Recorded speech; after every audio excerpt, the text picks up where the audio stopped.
एक बार एक गांव में एक शराब बेचने वाली कंपनी आई। उस कंपनी ने देखा कि गांव में कुछ ही लोग थे जो शराब पीते थे और बहुत सारे लोग ऐसे थे जिन्हें शराब तो पीना था लेकिन उनके पास पैसे नहीं थे। तो उस कंपनी ने बहुत सारी रिसर्च की और देखा। इसके बाद उस कंपनी ने सोचा हम ऐसा करेंगे, इस गांव में फ्री में शराब बांटेंगे जिससे सभी लोग पीने लगेंगे। उस कंपनी ने ऐसा ही किया। उस कंपनी ने फ्री में गाँव में शराब बांटी। अब जब फ्री में शराब बांटी तो इसकी वजह से गाँव की सारी भीड़ आ गई और सभी लोग शराब लेने लगे। ऐसे ही उस कंपनी ने लगातार करते रहे और सालों तक वो कंपनी 2 से 3 साल तक फ्री में शराब बांटती रही और लोग लेते रहे। इससे क्या हुआ, जो लोग शराब नहीं भी पीते थे वो लोग भी शराब पीने लगे और अब गांव वाले बहुत ही ज़्यादा नशा करने लगे। अब वो लोग सुबह शाम दिन दोपहर शराब पीते थे क्योंकि शराब तो फ्री में मिल रही थी।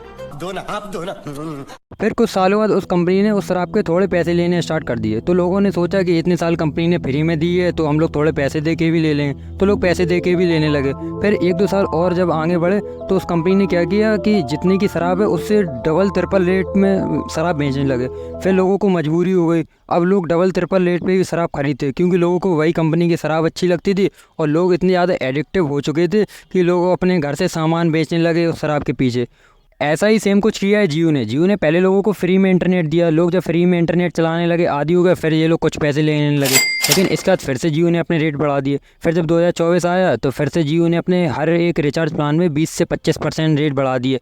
वाह क्या सीन है। अब जियो कंपनी अपने मनमाने तरीके से रेट बढ़ा रही। पहले जो उन्होंने लोगों को फ्री में इंटरनेट सेवा दी, अब उसकी पूरी भरपाई कर रहे हैं ये लोग। सही पकड़े हैं। आज की डेट में बिना इंटरनेट के तो फ़ोन में कुछ होता ही नहीं है। सारी टेलीकॉम कंपनी ने ऐसा कर दिया। पहले लोग बिना रिचार्ज किए भी फ़ोन रख लेते थे, लेकिन अब अगर आपके फ़ोन में रिचार्ज भी नहीं है तो आपके फ़ोन में ना इनकमिंग होगी ना आउटगोइंग होगी, सब सेवाएं बंद हो जाएंगी। तो अब लोगों को मजबूरी में ही रिचार्ज कराना पड़ता है। कुछ लोगों को रिचार्ज नहीं भी कराना तो भी कराना पड़ता है क्योंकि आजकल सब कुछ ऑनलाइन हो गया है। एक स्कूल में पढ़ने वाला बच्चा जो फर्स्ट क्लास में पढ़ता है उसके स्कूल के मैसेज भी अब फ़ोन में आने लगे, तो पेरेंट्स को ज़बरदस्ती रिचार्ज कराना पड़ता है फ़ोन में। बात तो सही है। सारी चीज़ें ऑनलाइन हो गई हैं और सब कुछ ऑनलाइन सिस्टम हो गया। इसी की वजह से अब बिना रिचार्ज के फ़ोन में कुछ होता नहीं है और इसी सब का फ़ायदा उठा रही हैं सारी टेलीकॉम कंपनियां। पहले जियो ने रेट बढ़ाए, इसके बाद वोडाफोन, आइडिया, एयरटेल, इन्होंने भी अपने अपने रेट बढ़ा दिए। अनंत अंबानी की प्री वेडिंग में जो मुकेश अंबानी ने 1000 करोड़ रुपए उड़ाए हैं, अब उसकी भरपाई आम जनता से तो अंबानी जी को करनी ही पड़ेगी। ये बड़ी अच्छी बात कही आप।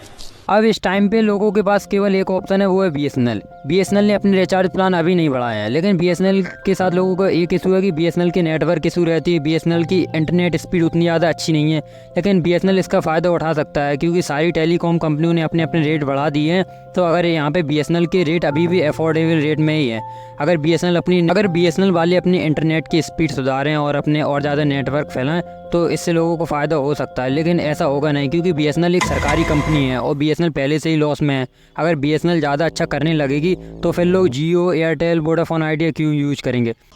अरे देवा, ये गड़बड़ है बाबा। यही एक कारण है कि बीएसएनएल के रेट तो अफोर्डेबल हैं, लेकिन बीएसएनएल के साथ नेटवर्क इशू है।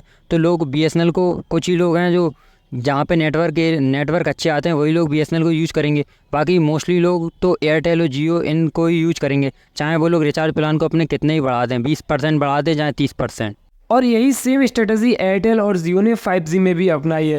पहले उसमें भी लोगों को फ्री में इंटरनेट दिया गया, लोगों को अनलिमिटेड डेटा दिया गया और इसी लालच में बहुत सारे 4G यूजर 5G में शिफ्ट हो गए।